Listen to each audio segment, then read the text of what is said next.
Welcome to Through the Noise. I'm your host, Ernesto Glucksman. My next guest, Josiah Hunt. He's the CEO of Pacific Biochar.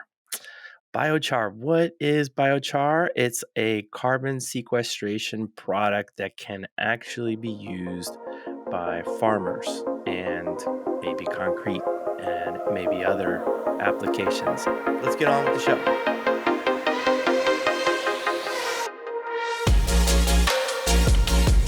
Josiah Hunt, thank you, man. Thank you for joining me on the show. This is like maybe our third time connecting, trying with the technicalities.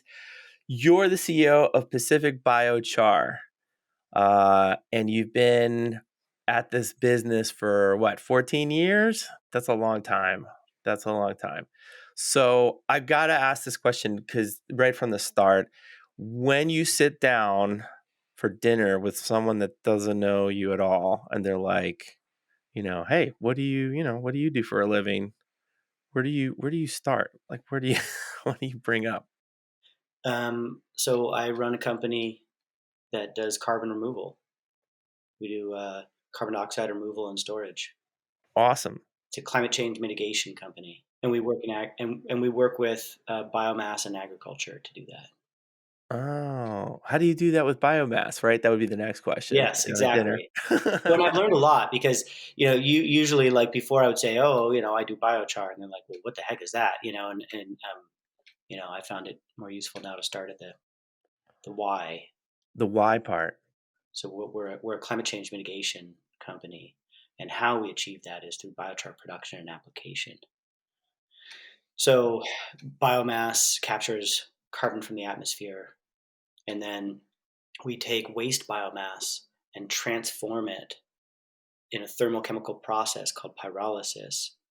We transform it into essentially charcoal, and that changes the carbon phase, I guess you could call it. It's not the most appropriate term, but I mean it fits, right? We change the way that the carbon is bonded and lined. So carbon, you can think of carbon like in a wood chip, and then also carbon is basically a diamond. And so along this whole spectrum, charcoal is somewhere between a wood chip and a diamond in its form of carbon. If you were to take that under extreme heat and pressure, you'd make a diamond. So we change the form of carbon through this thermochemical process called pyrolysis, and the result is a material that will resist decay for hundreds to thousands of years. Okay. And then we take that material. Almost like a diamond, right? Yeah, not quite But not as quite at the diamond stage, diamonds but are forever. Biochar is for a long time. okay.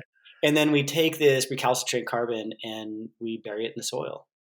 Um, and so that's the climate change mitigation side. But there's to make our company work.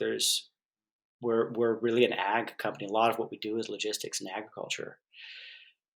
Because the material, when you bury it in the ground, this whole idea of like taking massive amounts of waste biomass, transforming it into charcoal, and then bury it in the ground, it's great as a climate change mitigation strategy. It works great, but you're going to need buy-in from those who manage land, and And the people growing stuff. by and large, that's farmers. By and large, those who manage land across the world, it's farmers. So you need buy-in from the farmers if you're going to be burying this stuff in their dirt. Oh, hold on. So back up a little bit. So you get this biochar, it's carbon, and it can last a long time. So you basically you use the plant matter to extract the carbon dioxide in the atmosphere, and you've converted it into this material. Why would we want to put it in their fields or with the farmers, or like what do you do? What are the properties around this biochar that's interesting beyond the fact that it's capturing carbon? Yeah. Well, that's that you got it. That's this is the nuance and the complexity. It'd be really easy if the story was just real simple, like, blah blah blah. It's one thing. It's a direct pathway, but there's multiple angles to this, multiple benefits even, but it does add complexity. So the biochar is it's very porous. It has a very high surface area, and like a charcoal filter, when you put the material in agricultural soils, you can dramatically improve water conservation and nutrient conservation while improving crop yield. So it can actually have a significant benefit to the soils where applied. And that's another aspect of it. And then, in fact, that's how my company survived for most of our time. We survived primarily on the fact that biochar, when put in soils wisely, can significantly improve um, efficiency and crop yield. How does it improve nutrients? Because I get the if it's pretty porous, then it's gonna keep some of the moisture in this thing, but the biochar, and that keeps some of the moisture in the ground, so you presumably use less water because less of it would be evaporating or draining away, right?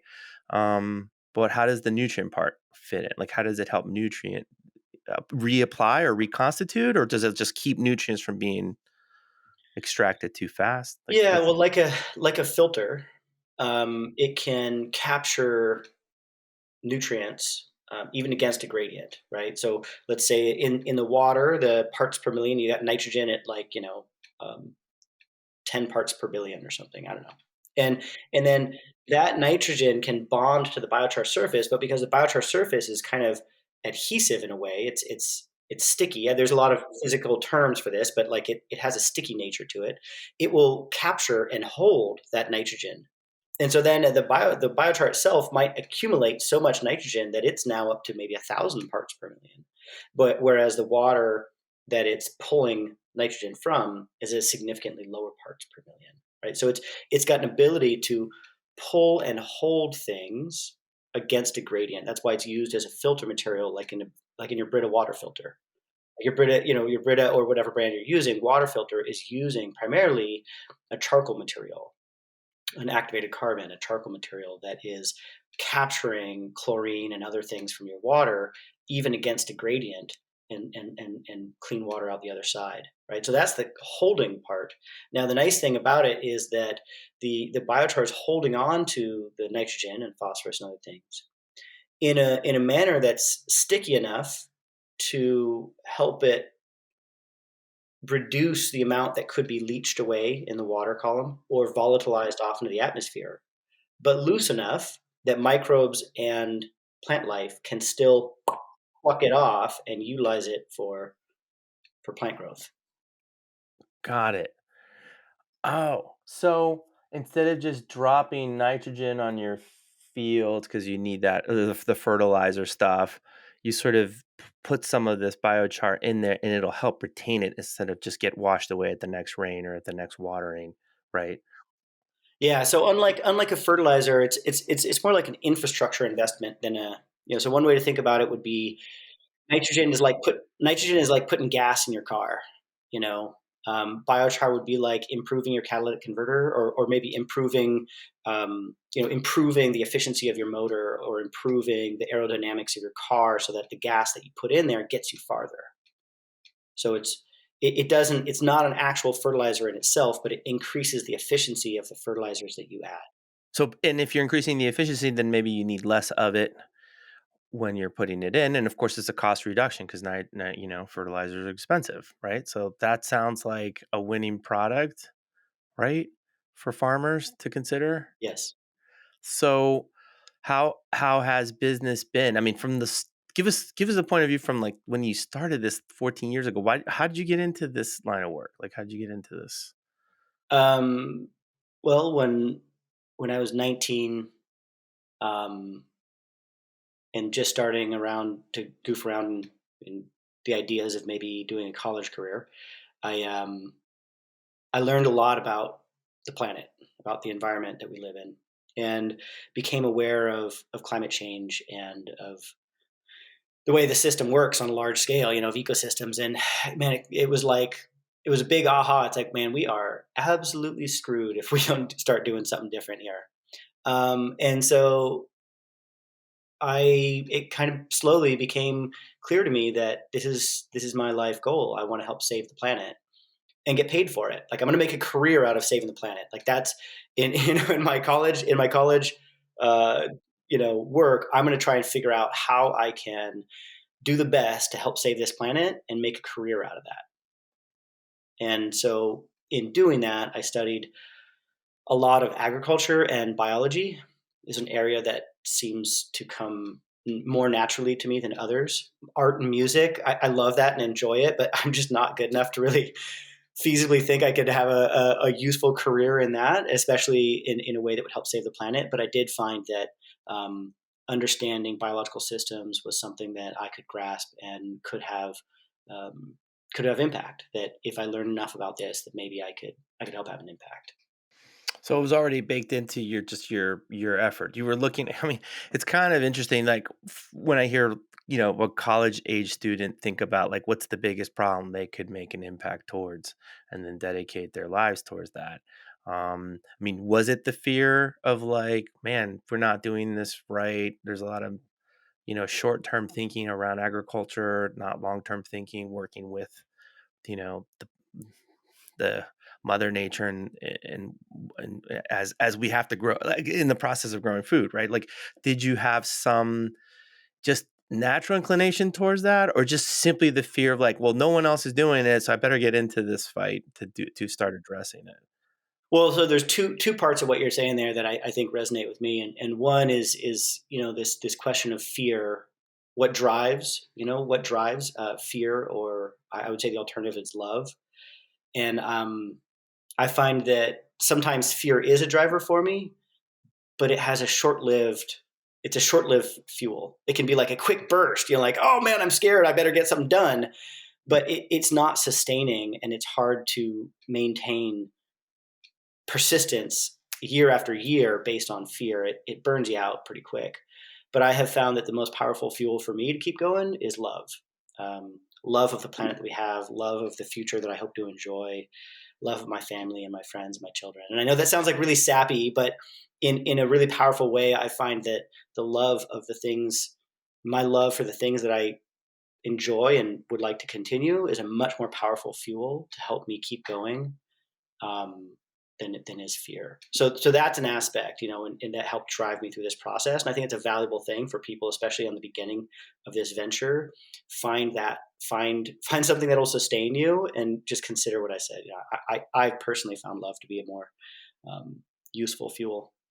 And then as far as why agriculture, partly because it just seems like that's partly the way my mind works. It fits with me well. And then also in learning about ecosystems, um, it's a big part of what we do. I mean, our world is completely reshaped by agriculture. And I saw a lot of people kind of going off into the complaining mode. We're like, oh, you need to do it different. Like you guys are doing it wrong, and you're doing it wrong. You need to be doing it like this, without offering solutions of what the alternative would be. And for me, I thought that was a really great area of opportunity. Like, well, why don't we figure out, instead of just telling them what they shouldn't do, why don't we figure out what we could do better? Right. It's always easy to come up with an opinion on how other people should or shouldn't do things. It's a lot harder to actually look at the details of the circumstances that they're in and figure Yes, out, like, is there a more optimal way to help address this clearly big problem? And nobody wants to do that kind of work except for a few special people like you. it's exhausting, I'll tell you that, but it is, but, like, it can take so much time. It can take so much time to figure that out. It's easy to throw out a tweet, to criticize somebody, but it's hard to try and understand their position and why they're in the position they are, and help them find a solution that works for all parties. Like, that's hard work. But, if and when successful, the leverage is there, and it can spread on its own. It doesn't require a finger shaking constantly. It'll self propagate. Hmm. I think that it's funny because I think that the people that are on social media expressing so much, criticism and whatever they have, I tend to give this feeling that they may not actually be as intensely focused in their work that they're doing as much because they have the time to then just go poke fingers and give opinions about how others should do things, whereas we don't hear much from guys like you like you, because you're like on the grindstone trying to come up with a product and a business that makes sense financially, that you can scale, that you can deliver to farmers, the customer base that you have, right? You don't I don't know. Do you have a lot of time to be on flipping through Twitter these days? Oh, I am slightly addicted. Yeah, Oh, you are. but I've got a pretty good. I feel like I've got a pretty good curated following group. Like I find it really great way to keep my finger on the pulse of what's happening in the climate world. So my Twitter is basically a climate Twitter, and I find it really great to help catch a pulse of what's going on, and even to hear what people are saying, whether I agree or not. It's interesting to hear what's happening in the conversation. Yeah, I shouldn't discount social media right off the bat because I have the same thing. My Twitter is now become my climate, mitigation companies, people that are doing these products. It's just an interesting area, and just to be able to understand and have like get surfaced content about this, like people like you doing this work. That's been a very useful tool. But I definitely hesitate now more, probably because I'm just older, of like just dropping another little uh, pithy opinion about something that's probably out of my pay grade anyway, right? Because I'm just too busy to really dive into every single situation that's out there. But listen, I don't want to talk about Twitter. I do want to talk about where you are in the journey that you started. Because like 14 years ago, climate mitigation companies, I mean, that probably wouldn't, I don't know. Did it resonate with anybody? Like when you approached the farmer, like, hey, I'm a climate mitigation company. I can here to help. Yeah, no, I know. It's mind blowing. Yeah. So I'm sorry. Go ahead. No, You're but paint us a picture of what was it like when you started? Like, okay, I'm gonna go. I mean, there's something about go to college, pick the biggest problem you work on, and then like try to find a job, right? But there's a whole other decision to decide, okay, now I'm gonna make this into a business. That's a big leap of faith, right? What was that like for you? Yeah. Well, especially working with the sole intent, the primary intent to help mitigate climate change. In 2008, when I first kind of worked down this pathway, it was very lonely.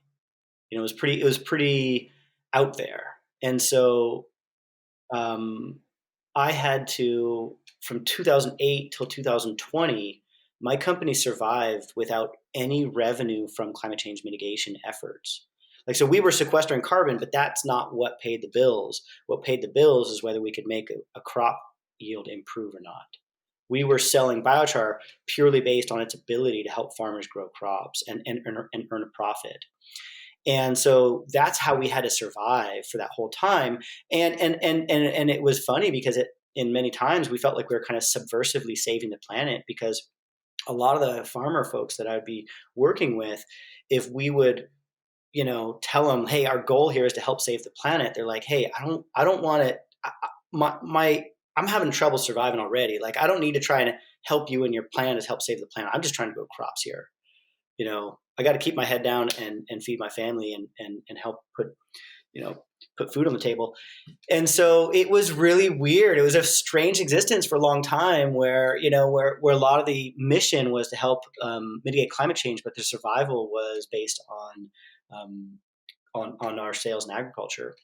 And so I feel like that time really helped hone us to be um, good at to learn a lot of lessons about how to make biochar work well for farmers, um, and taught me a lot of lessons about persistence and keeping a low budget.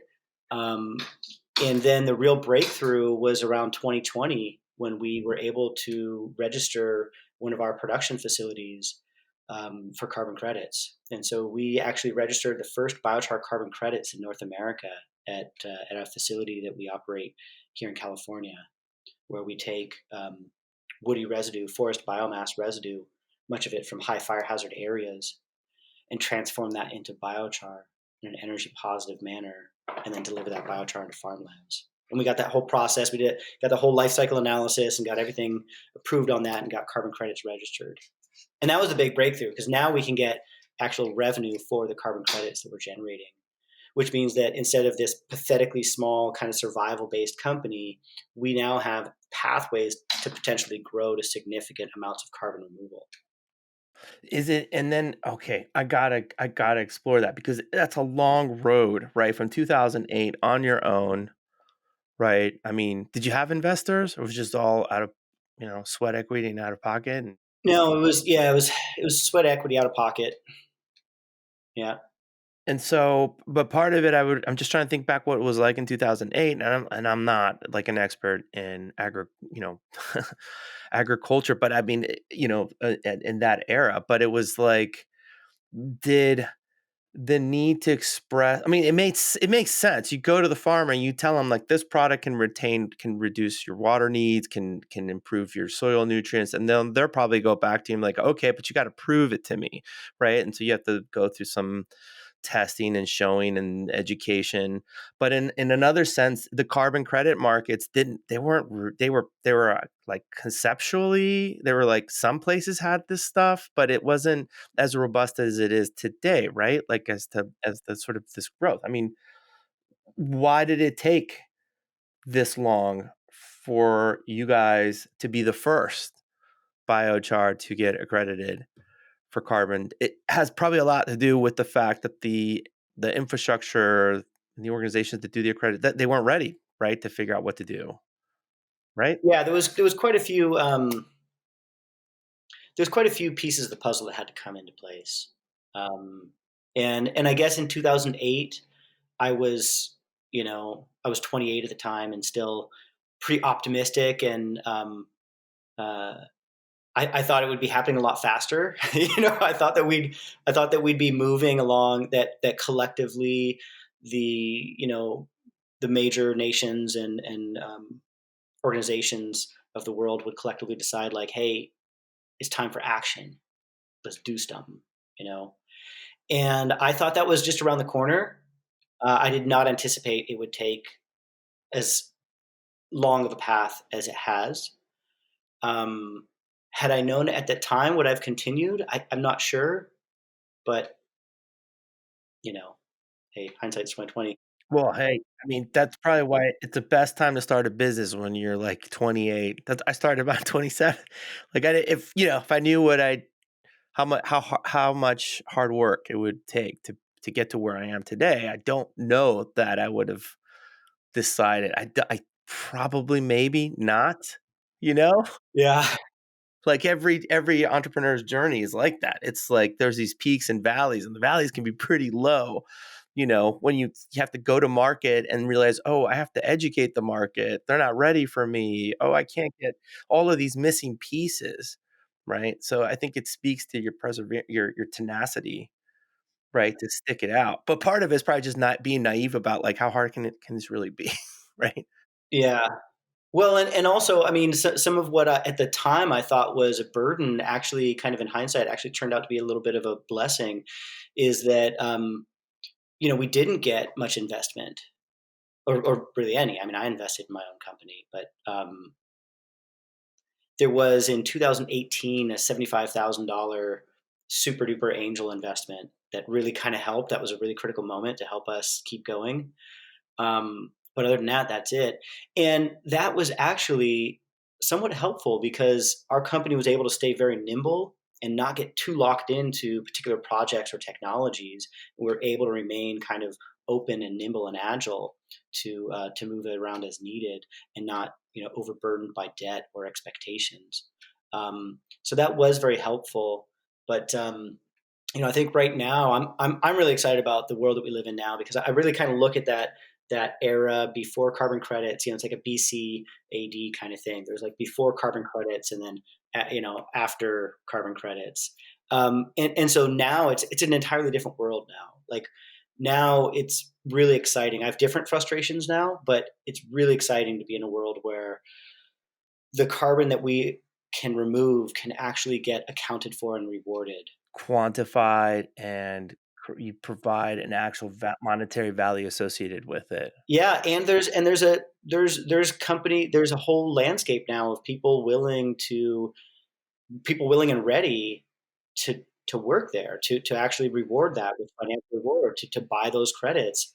Um, so there's a lot that had to happen. I mean, I think a few of the key elements were, one, just a general commitment to make action, just a general commitment that we need to act now, we need to act bold. And some of the things that have occurred from that is a much more nuanced approach to this whole idea of offsets. carbon offsets, a delineation between emission reduction and carbon removal. That's an important one. Oftentimes in the past, they were kind of lumped up as, yeah, it's an offset, either emission reduction, carbon removal, whatever. It wasn't really that heavily delineated. And those two things have delineated emission reduction versus a carbon removal. And then within the carbon removal, it's also delineated into kind of the durable carbon removal. Some people call it permanent carbon removal versus um, the less permanent, which some people have called it nature based. I think that's a really bad way to call it, because you can have nature based things that are permanent. But like reforestation, it is definitely carbon removal, but it's at risk of reversal, right? Whereas biochar, it's a carbon removal, and once that stuff is buried in the ground, the risk of reversal is negligible. And so now, so you had the delineation between emission reduction and carbon removal, and you had carbon removal split into, at risk of reversal and low or no risk of reversal. And these are really critical for all the companies that are working on these specific solutions. Because there's a different value price you could put on these things, and one would be more valuable than the other, right? Yes. And the fact that you're in biochar, you're not taking the gases and pumping it into some old mine or something like that. You're making the product that can actually then be part substrate of like a field, and it stays there for how long? Well, the how long is an interesting part, but we're definitely in the category of durable carbon removal. So every credit that we sell is representative of the carbon projected to still be in the soil after 100 years. So the decay rate of our biochar is estimated to be, somewhere between 80 and 90, depending on what methodology you're using. Um, and so that means that, I'm sorry, the permanence factor, not the decay rate. The permanence factor, meaning so that after 100 years, 80 to 90% of the biochar that we apply, of the carbon in the biochar that we apply, will still remain in that soil after 100 years. So after 100 years, the opposite would be that a 20% decay rate, 10 to 20% decay rate over a 100-year period. Over 100 years. So every 100 years, the decay rate increases by double or something. Is that the No, rate? it's a fairly constant. I mean, there's a couple pools of decay. Like there is some portions on the edges of the biochar particles that might be more quickly decayed. So if you look at it in the 5-year timeline, you have like a little spurt of decay, but then after that, you've kind of decayed the easy stuff that might slough off, and then the rest of it is in a very recalcitrant pool. And so you're looking at you know, if you span that out, if you have 80% of your material remaining after 100 years, then you would have, I forget exactly what the number is, but some large amount remaining after 500 years and some much smaller amount remaining after 1,000 years. So it's almost like the first, like, the decade that you worked on this, it was just trying to find farmers that would take a chance on this thing that can help them with efficiency of their growth crops. But then now that you've in 2020 you're able to get this carbon credit just for the actual creation of this thing, right? You're not actually also calculating and putting it in the fields necessarily. Oh yeah, Oh, you are? That's all part of it. and the mileage associated. It's cradle to grave accounting. The whole thing. Yeah, the whole thing, all of the biomass. You have to account for all the biomass first. It's only waste biomass is allowed. There are some allowances for purpose grown, but if you're doing purpose grown, then you have to do a full life cycle analysis on the growing of that crop. The water you put on it, Yeah, everything. okay. Yeah, the whole life cycle assessment of what it took to grow that crop. But we're just utilizing waste material. But then we have the processing of that waste. Like if you have to chip it, and then if you have to transport it, and then we have the transportation of the material. So first we have the processing and transportation of the biomass, and then we have any emissions associated with our production. CO2 is basically a blank. If we're generating renewable energy in the process, then CO2 is counted as neutral on that one. But if there's any methane or nitrous oxide emissions or particulate matter, those are counted against us. And then if there's any processing of the biochar material or any transportation of the biochar material, all of that has to be accounted for as well, all the way till its final application. And additionally, we have to have the farmer provide an attestation that, yes, the material was applied in one of the approved pathways and no, he won't double count it or she won't double count it in any other programs. Wow. Wow. I mean, this the thing about all of this. It's like there's also like this. I'm noticing like just going through that process, that auditing process must have been pretty intensive. It creates this rigor to actually contemplate not just the cost of the dollar cost, but it's the carbon cost or the greenhouse gas cost associated with each step of the product creation. But in that process, do you feel like it helped you become even more efficient or become more aware of like, oh, here's an area we could probably improve. Maybe, oh, there's a shipping company that uses all electric, trucks. And when that time comes, you'll be like, let's go with those guys. Yep. Yeah, it definitely has. It's definitely helped us reveal, especially, we've looked at it in the past, but we didn't ever look at it with such intensity or incentive as we are able to look at it now. And so it definitely helps identify um, efficiencies to be gained or inefficiencies to be cut. It definitely helps identify that. Um, yeah. And then presumably it also can then it helps you start to identify when how you scale away from where you are, right? Like, if your certain amount of your customer base is coming at a certain distance, can you buy a facility near to like make hubs of this stuff so that you use less transportation by moving a processing plant somewhere closer to your customer base, right? Like, are you looking at that as you grow the business? Well, you bring up a really interesting, kind of, it's how would I best describe it? A conundrum, perhaps a paradox. I don't know. There's this interesting relationship between the carbon dioxide removal and the purchase from the farmer. So originally, we survived as a small company um, uh, just on selling the biochar, but we had to sell it at such a high price that it limited our ability to actually produce very much because there's only a very small portion of the farming community that could actually make a profit from that purchase when the price was so high.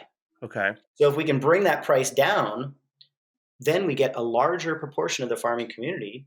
Oh, that's where the carbon offsets come into play because that helps you reduce the cost to the farmer. You're actually making it cheaper for the farmer while covering Yeah, your so costs. that if we can bring the price, if the carbon credits can bring the price sufficiently low enough, then we can actually hit a sizable chunk of the farming community that they would actually be able to generate profit from this material within a reasonable time range. Now, the biochar is going to last. There's going to be, I don't know, maybe 50% of it left after several hundred years, right? So it's going to be providing value on very long timeline, but we don't have the luxury of acknowledging that value. Like, no farmer's going to buy it because it's hard. So we live in cycles of like 2 to 5 years, maybe like 5 years would be great. We're in pretty short cycles. So that biochar investment, while it might provide returns over 100 years or more, we have to be able to see how much can it provide a positive return on investment within 3 to 5 years. That's generally the window that we have to work within. And so the cost of the biochar has to be sufficiently low that the farmer has a reasonable confidence that he or she will be able to get a positive return on investment within 3 to 5 years. Right, because he might have to go through a couple of the growing seasons to then cover adding this to the field. And so then you have to look at, well, what is the product then? You have two products. You're selling a carbon removal and you're selling the actual physical material. Now, the selling the physical material, I've been doing that for like 14 years. It's difficult. It's difficult. There's farmer adoption. It takes a long time. Doing field trials takes years and years. And so it's not just whether the biochar will or won't provide a positive return on investment. It's whether the person who manages that land has confidence that it will provide that investment. And providing the data and providing all the things that are needed to get that confidence is a very mysterious and difficult process. As farmer adoption would be one way to It's say it, right? emotional. It's gonna be emotional. I'm gonna put what in my fields? Like, what's you young whippersnapper gonna tell me about? Yeah, and so so these two things become very linked, right? So the farmer adoption and the carbon removal process, right? Um, and so where we're at right now is that we are no longer assuming that the farmer purchase of biochar will subsidize the carbon removal price. Because what we were talking about earlier was that the carbon removal subsidizes what the farmer has to pay. But the other way to look at it is that the farmer purchase is subsidizing the cost of the carbon removal. Walk me through that again, though, that last bit of So if we have confidence that we can sell our biochar at $150 per ton, and there's always going to be a market within a reasonable range at that price, then we can discount our carbon removal accordingly. But if we don't have confidence that we can sell our biochar at $150 per ton within a reasonable range, then our carbon removal is going to cost more. So the purchases by farmers are subsidizing the cost of the carbon removal credit. that's such a that's a fascinating like, you're almost playing arbitrage here a little bit because and then jostling the technology in between to actually make it happen, the distribution, the holy shit. Yeah, and so you really have to like, what are we trying to do here? What's the ultimate goal? And the ultimate goal is not necessarily to sell biochar to farmers; is to remove carbon as much as, and we need to scale this big and fast. And so we're already, within our budget projections, we're looking at projects as being viable if the sales of biochar equals zero. If we have zero revenue for biochar from biochar sales, and the project is still can still make money or still be viable, at least to break even, then we might go forward with it. Wow, because you might even go to a you might even have to get to a point where you're, like, going to the farmers going like, "Hey, I got this stuff that's good for your field, and I'll put it on there for free." Yeah, Because we're basically looking at with carbon removal, we're looking to basically scale 10,000x in the next, I don't know, 5 or 10 years. you wanna reduce the price of the farmer as much as possible, so it's just the right. So if we're looking to scale this industry, not just me, but all industry wide, if we're looking to scale this industry 10,000x in the next 5 or 10 years, do you think the farmer adoption, the farmer demand curve is going to match the IPCC requirements? Like they're not the requirements, but you know, if we have goals to keep below 1.5 C or hopefully get back down below 1.5 C, we're going to have to scale carbon removal massively, as well as net as emissions reductions and so many other things. And so that scale of growth is in all things I'm looking at, it's far going to outpace farmer adoption. And so we are not assuming that we'll be able to necessarily sell the biochar at point of purchase sale, that is, um, uh, consistently. And so that in order to be able to grow what we're doing, we have to have projects viable without that subsidy, the farmer purchase. Well, what else could you do this stuff for? What else could you where else could you move the product? Well, I'm not saying we shouldn't put it in farmland. I think the greatest benefit to humanity is when the biochar is in farmland, because when we put biochar into farmland, especially if we apply it wisely, the benefits to humanity can be water conservation, nutrient conservation. These translate into drought resiliency and food security for generations to come. So if we're looking at climate change getting a little bit worse, hopefully only a little bit worse before it gets better, we're going to have a lot of crop scares, and food security will be an increasingly important and frankly existential um, value.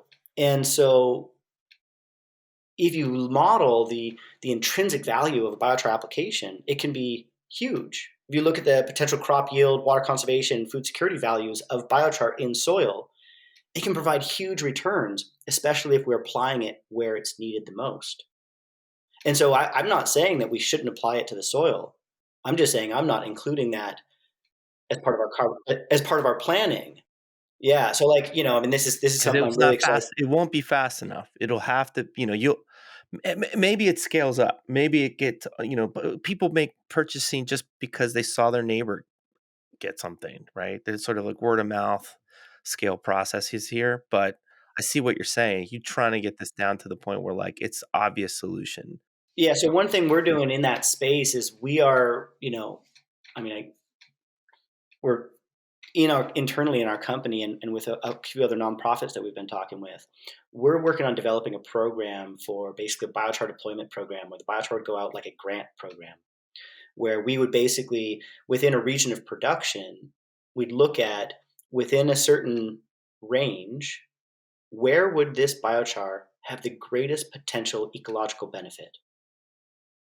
Soils that have marginal soils that could be improved, soils where their water is scarce or where pollution from runoff is a major concern.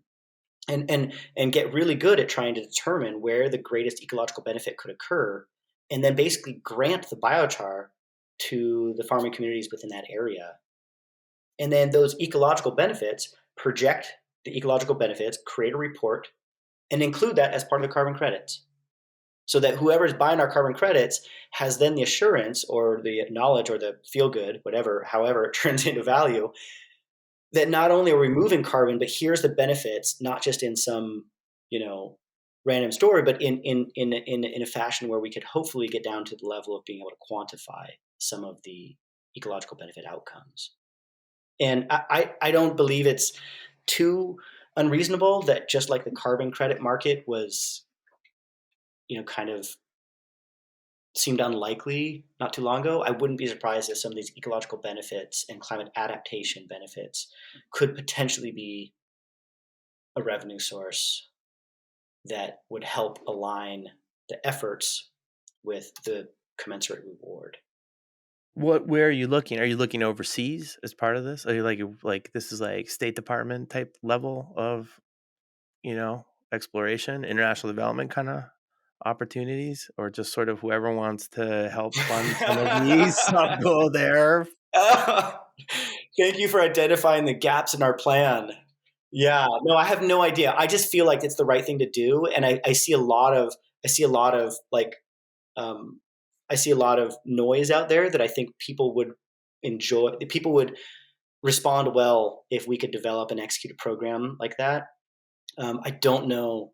I just kind of have like a build it and they will come feeling about the ecosystem, the maximum ecological benefit program that we're looking to deploy. I have no idea though. I mean, we have to invent this as we're going. And all I know is that selling biochar to farmers is a weak point in our business model. There's generally they're not going to be signing long term commitments, and particularly as climate change increases some of the chaos factor of weather, droughts, floods, disease, crop disease, you're going to see increasingly crop failure, reducing their ability to make investments in the soil amendment such as biochar. So, it creates this weak point in our business if we're expecting or anticipating or requiring that the farmers will be purchasing it. And so we're just trying to develop other means of getting this whole thing going, creating the Give them a creating the grant benefit. and give them the thing, right? That Yeah. kind of approach. And it's noted that there are some really interesting developments in the biochar applications, like in concrete and asphalt and in a lot of the built world. I'm really watching a lot of that closely. I'm really excited for some of the potential uses there. But until those markets develop into something that is something that we could actually execute on, it's hard to really know what it'll look like. But we are definitely looking at, particularly for any of the biochar materials that we produce that have potential for contamination, like if we're using construction and demolition materials that might have risk for contamination, those materials might have the best use in concrete and or asphalt instead of being utilized in food crops.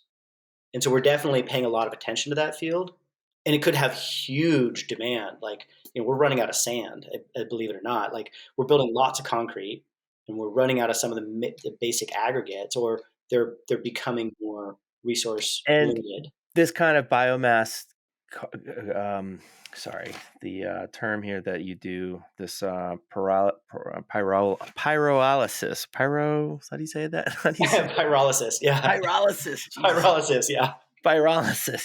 That I've had a guy on the show that they are adding that to the concrete process Yes. to take out some of the more to replace some of the more toxic stuff that they have and some of the energy intensive stuff they have to do. I mean, we need concrete. It's like it's just you can't build a world without concrete.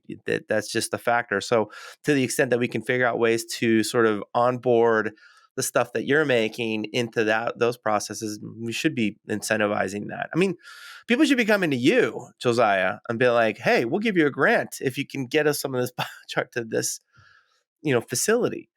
Well, we are supplying biochar to concrete research projects. Yeah, there's a research project that's going on with NREL, National Renewable Energy Laboratory, Okay. and they're doing work with biochar in concrete, and they're primarily looking at um, what are the rates and what are the types of biochar and rates of application that achieve superior characteristics, right? So they're not just looking at can we dump the biochar into the concrete. They're looking at How so the particular the size, the type of yes, right? how does it improve the characteristics of the concrete the greatest, which is a great way to look at it. And so far, they've been finding some very interesting results, very very positive results so far. What's gonna be interesting to see is, like, how some of this, like, 20 years ago, 30 years ago, they wouldn't nobody would have even thought that maybe we could use some of this stuff in here. In fact, it just seemed like just extra steps that are necessary. But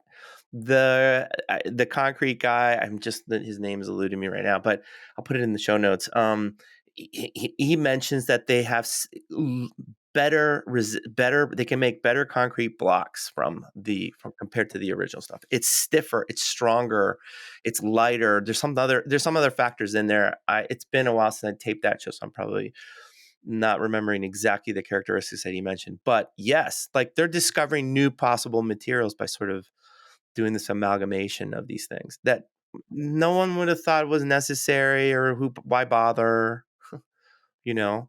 Um, and I keep hearing that across the board. So that keeps this. That's why I switched the show. And that's why I went into this. Like I've been starting to become more and more fascinated just how much possibility there exists. Now along the way, right, there's the pain of like, wow, we have a great product, but the marketplace has no concept of what to do with it. They have, we building trust with the farmers and so forth. I mean, what have you guys done in terms of like marketing, like putting material out there? I mean, can you?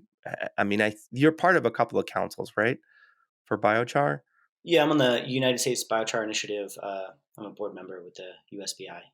Have you guys worked on? I'm sure communication pieces, try to get more.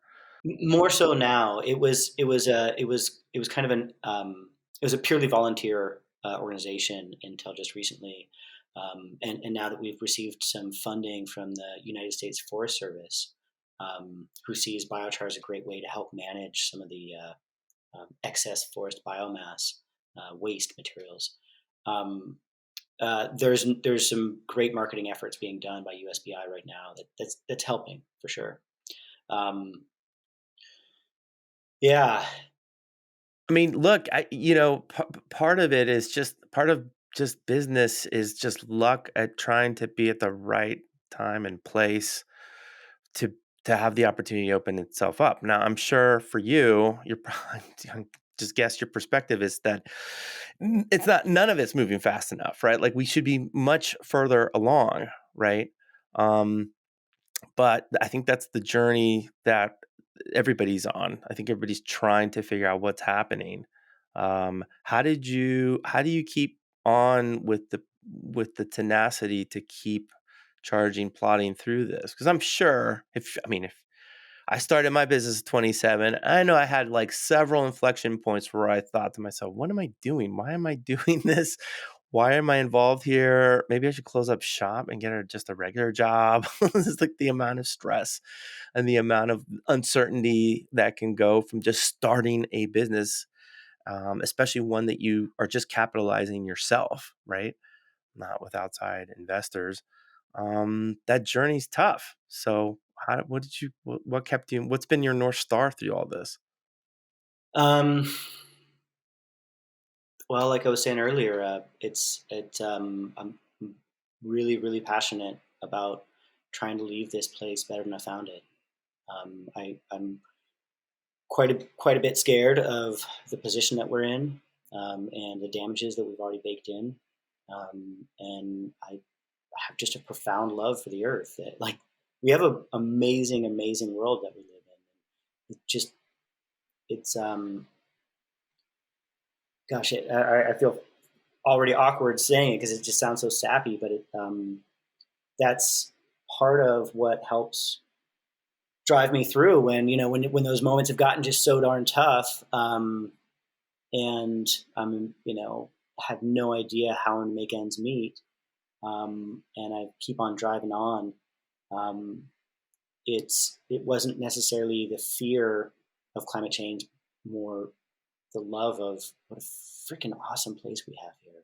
I mean, like for me, some of the connection points, beyond just friends and family and all those loving points, some of my connection points is nature. I surf, and and just I feel like going out there and playing in the ocean. And again, this might sound really kind of eccentric or something, but I love the earth a lot, and I don't know. There's times where I feel like it's mutual.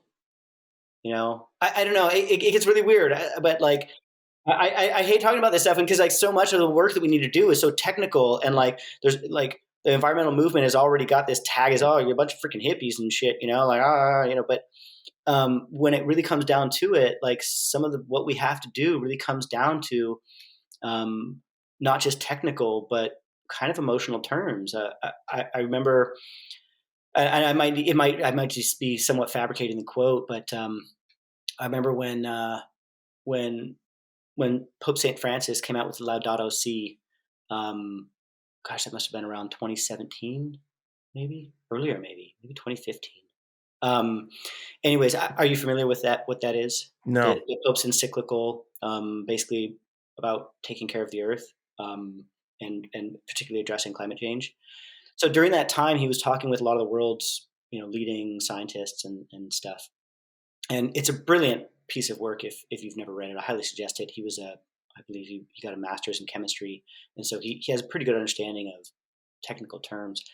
And so here he is, the Pope, having dinner with a bunch of world's top climate scientists, and he has this conversation with the climate scientist, and he asks, like, what is it? What is it? What do we really need to make this happen? And the climate scientist says to him, a massive outpouring of love. That's it. Of all the technical stuff and of all the things that we need to do, a massive outpouring of love. I mean, just think of the love and a sweat and effort you're putting in to try to find a solution to make it, zero cost for the farmer to actually get this stuff because it's better at the end of the day for him. And you're trying to work with where they are at, right? That's a factor. Yeah. So I don't know. I found it. I'm not sure if it's a good business strategy, but I've definitely found it as a very good perseverance strategy. And you were asking like, how did I survive? And I think is a combination of one, I've had moments of luck, but I had the perseverance to survive until the next moment of luck. Yeah. And I had a lot of friends that helped me along the way. I had a lot of friends that provided wisdom and little bits of help along the way. And I couldn't have done it without the community. And it does. It takes a community. Yeah. It takes a little bit of luck, and I would say it takes the perseverance to survive until your next moment of luck. And that's a big part of it.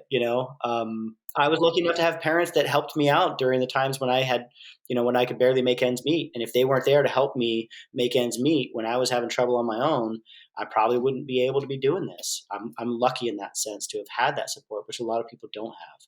So it takes a lot. Sorry, you got me all like yeah on the non. I thought we were gonna get technical here, man, and here I'm getting all emotional. Jeez. No, man, that's a true testament to the entrepreneurial spirit that I admire in people like you. So, I mean, that's the thing. It's like, okay, this is a journey. It's a marathon. It's going to be grueling, but life has a way of imposing suffering on you. So, might as well just pick one direction where at least you're going to give it a shot and see what happens, right? That makes a life that's meaningful. I mean, maybe I'm echoing too much like I got fallen into stoicism the last few years, and I'm like, oh yeah, go after the tough stuff because that the riches are on the other side when you do find the opportunities. And I can tell you, I don't know exactly what the marketplace is where you are, but from having countless of conversations in different trade associations here in the Washington D.C. area, it's like it's on people's minds, and the transformation is coming. So I think you're like you could almost see Pacific Biochar as you being out on that surfboard, waiting for that good wave, a decent one. It doesn't have to be the biggest or the gnarliest, whatever whatever terms you guys use, but just to be out there to catch it in the right moment. I think you're in the right spot. It sounds awesome. It sounds exciting. Working on it. Can you tell me what's next steps here with biochar? Obviously, the efforts you're trying to see if you can get like some kind of grant programming exist here, but what else has happened? I mean, Microsoft, there was something with Microsoft with you guys. Yeah. So right now um, we're I think doing better than just survival now. I'd say we're beginning to enter the thriving stage. We're growing, um, and we're growing our staff. We're growing our production, significantly growing our production. We're dramatically growing our network of partners, um, and and I think that's because of corporate commitments, such as from Microsoft. So the way that's been working is there's corporations such as Microsoft that have a net zero goal. They might have a net zero goal to achieve net zero in 2040, but that means they've got to get started now, and they've got to do generally two things: one, reduce the emissions as much as you can, and offset with carbon removals, preferably the emissions that you can't. And so that's what Microsoft is doing. And for their carbon removal portfolio, we've been selected as one of many that provide carbon removal credits to help them offset the emissions that they cannot reduce on their own. I found it a really great process. They're a really smart team, um, and so the process of going through due diligence with them was I found it quite enjoyable. I especially after spending so many years not where climate change wasn't a part of what we were doing, to actually have these really deep, important conversations about how our project is a climate change mitigation benefit to the to all the details. And working through that due diligence process with them was something I found really um, useful in better understanding our um, uh, our pitch. I guess is not the right word, but better understanding how our values are perceived. Right. Yeah, what is important to the people who will be our clients for carbon removal, and also forcing us to do some deep internal investigations about aspects that we might have overlooked otherwise. Yeah, well, every new customer, right, is an opportunity to learn more about the problem that you're trying to solve for them, right? And these are all different customers. It's not the farmer, it's Microsoft trying to buy the offsets, right? So it's like they have they'll have different questions or different degree of intensity, but that helps you. You're at the right spot of this bigger problem for these opportunities. That sounds really exciting, Josiah. And what might be, I don't know, somebody that's listening to this, what might be a way they could help this journey you're on? Um, what might be some ideas? Like, where are you guys? Well, that's a great question. I guess one of the things that we are really trying to improve for our company's growth is financing tools. So, debt financing in particular, like what sort of debt financing tools could we use? And maybe we should be spending more time looking at grants as well. I know that's an entire process, and we basically almost have a grant writing wing of our business. But what sort of non dilutive capital? Um, and what are the best tools to leverage that? We need to do a lot of project development, and we need more working capital. So we're at the moment really looking for options on how to best um, get debt financing tools that work well for our company, that don't unfairly impinge on our potential growth and our ability to drive where we need to go, but can get us the capital we need in a timely manner to execute on projects when the window opens.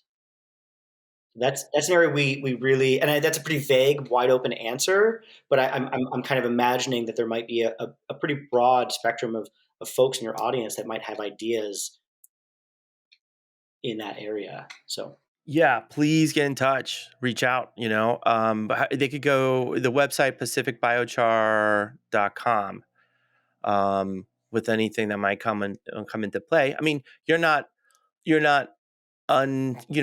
doors are open to investors, right?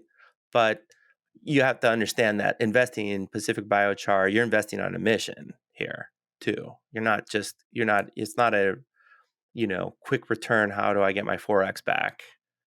that's a great point. Yeah, and that's kind of going to some of the conversations we were having during our technically challenged earlier attempts. Or off mic stuff. Yeah, no, we are definitely open to direct investment, equity investment type. But one thing that we found is a disconnect. We're a very mission driven company. In fact, we're a benefit corporation, California Benefit Corporation, and so achieving our mission and achieving impact is our primary goal.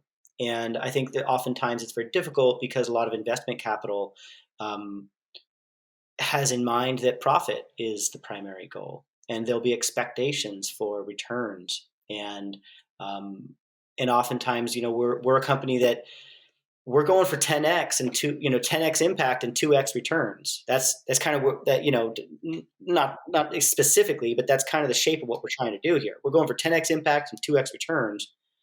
And I think a lot of the time investment is looking for maybe something that's a little bit different. They might be looking for 10x returns and 2x impact, which is great. That's still great, but we found difficulty finding the right investment groups where we can align our missions, and not. Right. Thus the debt financing. That's the debt financing. Yeah, Well, I'll take control of this steering wheel, right? Instead of that's the idea. But I mean, it's not like debt doesn't come without its own strings attached. And I think I probably have a slightly rosy view of debt financing because I have spent, I haven't learned enough about it. But I know that it definitely comes with its own strings attached. Right. But at the moment, that's kind of one of our areas of interest is getting a lot better at finding good partners for debt financing to help with some of our near term projects, um, to be able to get those going as fast as possible. Let's end on one last question about the opportunity ahead for you guys. Like, I know it's hard to when you start a business, there's all these like, yeah, you identify the marketplace you're going to go after, identify the scope of how much of a percentage of the marketplace you could all that stuff. But they're just all presumptions, especially for when you start at 27, 28, right? You don't really know. You don't really know what's out there. But now that you've been in this business for this long, and now that some things have started to wheels in motion with the carbon offset credit stuff, um, what do you think? Don't have to give us the most rosy colored glass opportunity, but what do you think is the potential here for Pacific Biochar for this line of work that you guys are in? Like in terms of Well, addressable we're looking market. at what in our in looking kind of addressable market. I think the total addressable market is very large, but looking when we try to um, with some amount of self awareness try to look at what do we think we can achieve reasonably that is has it's not absent of ambition, but it's also very respectful of being a little bit realistic here, that it's not overly optimistic, and we're looking at a pathway, what we believe to be a very viable pathway to about a 250,000 ton CO2 removal run rate, like on a per year basis. So 250,000 tons per year removed by 2025.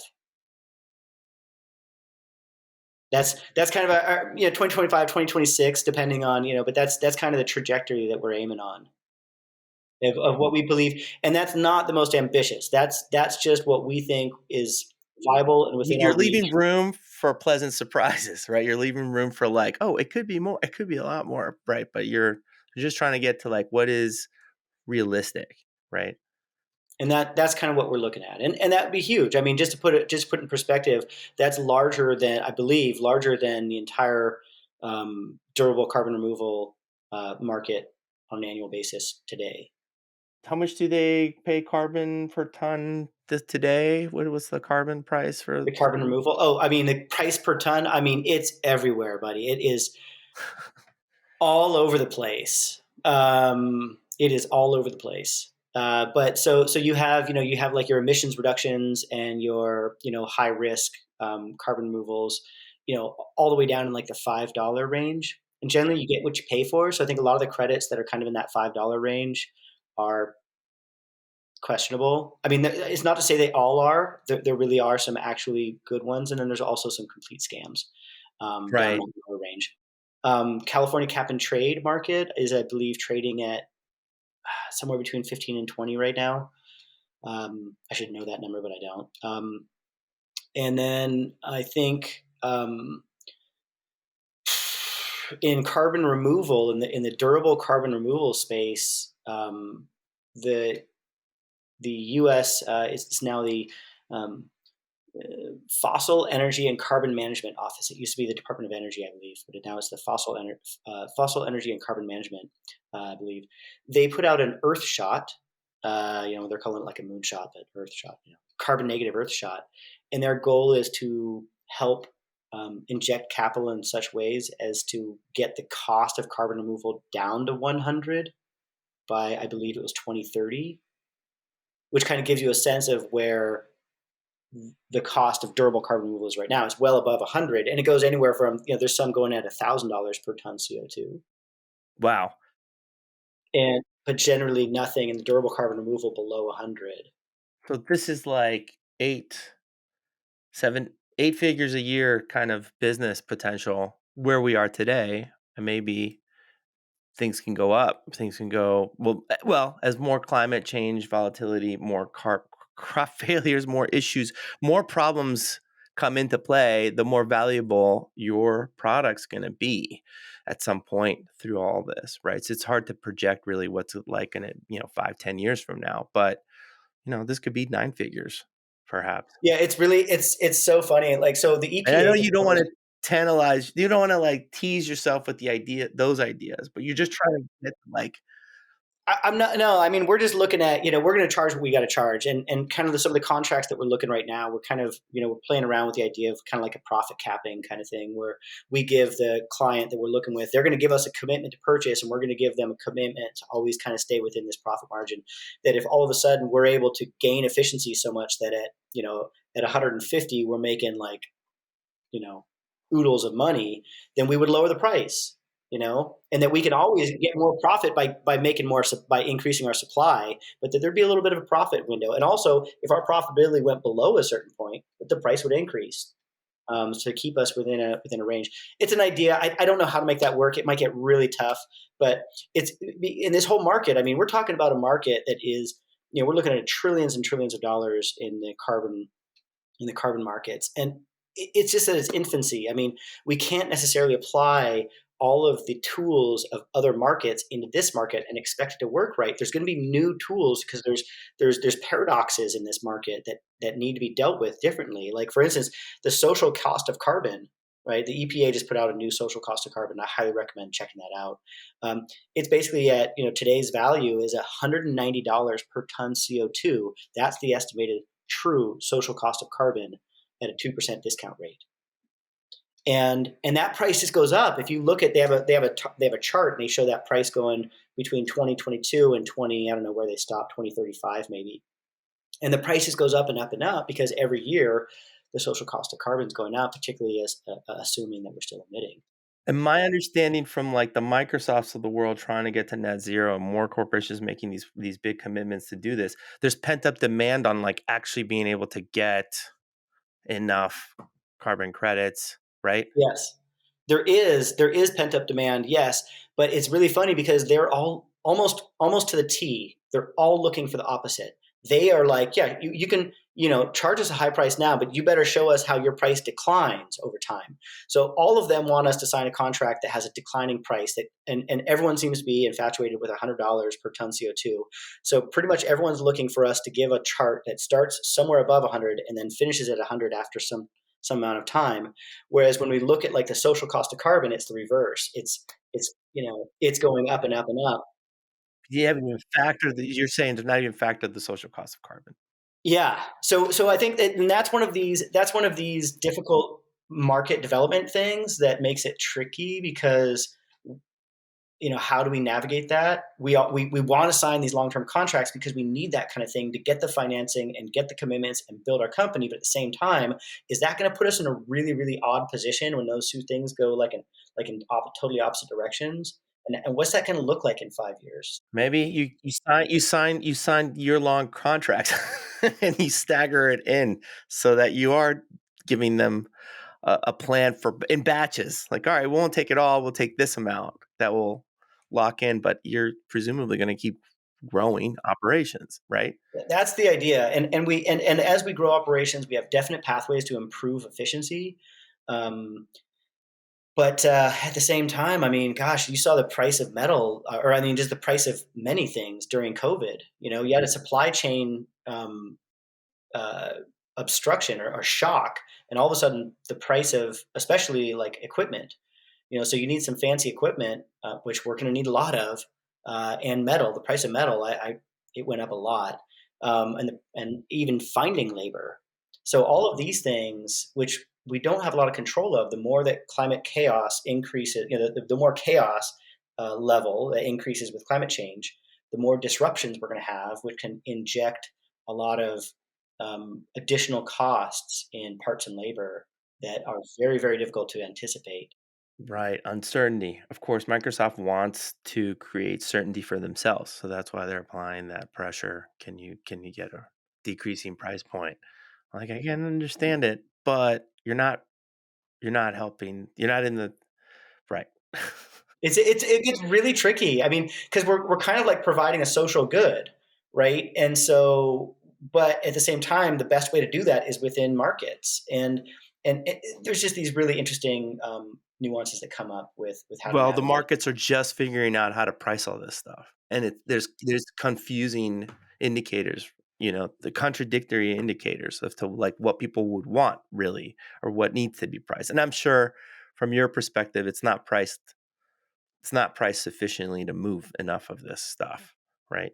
I think no, we are. And that's what I was going to say is like, but we are in this range where I can complain about some of the difficulties of the market, but gosh, I mean, let's step back. There's a market. Right. There's a market. We have a market to complain about. This is great. All right. We got a market to complain about. Like, wow, that is such a wonderful evolution. Like, we've got a market to complain about. Thank goodness. And so, yeah, I mean, we are looking at prices that we are now getting commitments from people at prices that are viable for us to not only survive but grow. And there's an increasing amount of uh, you know really smart corporations that we're talking with that they really seem to be very concerned with helping us grow and working through some of these problems. And it's not like we come at them and they're like, oh well, bye bye. They're helping work through how these things go, and we're able to execute contracts, at least near-term contracts, that seem to work for all parties involved at prices that are helping us actually grow. So we're now up to, gosh, um, we just delivered. We just delivered. When I started this whole company in my backyard, making biochar by hand, and my production rate was, um, I don't know, maybe a ton a week or so, which was huge at the time. I was like one of America's largest biochar producers, at a ton a week. Which is shows you how pathetically small the industry was not too long ago, in like 2010 and stuff.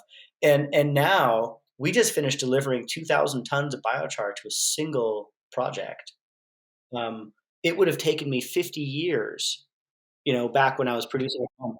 It would have taken me 50 years to produce that much biochar, and we just delivered that in a matter of months. Okay, so and we're it's easy to complain, like, in the moment, to complain about some of these things, but it's amazing when we look back just years ago as to how much the little bit of a market that we have right now is really actually making big, good changes happen. It's really exciting. Can't wait to see what the next few years is going to be for you guys. I think it's going to be great. It's going to be great. So, Josiah, thank you so much. Thanks for the time. This was great. Thank you. And you guys listening, thank you so much. Really appreciate it. This is the stuff I want to cover. So hopefully you guys stick around and subscribe and like, all that stuff. Bye, everybody. Thank you, Ernesto. Bye, Josiah. Thank you. Visit throughthenoise.us for more episodes and subscribe to our newsletter.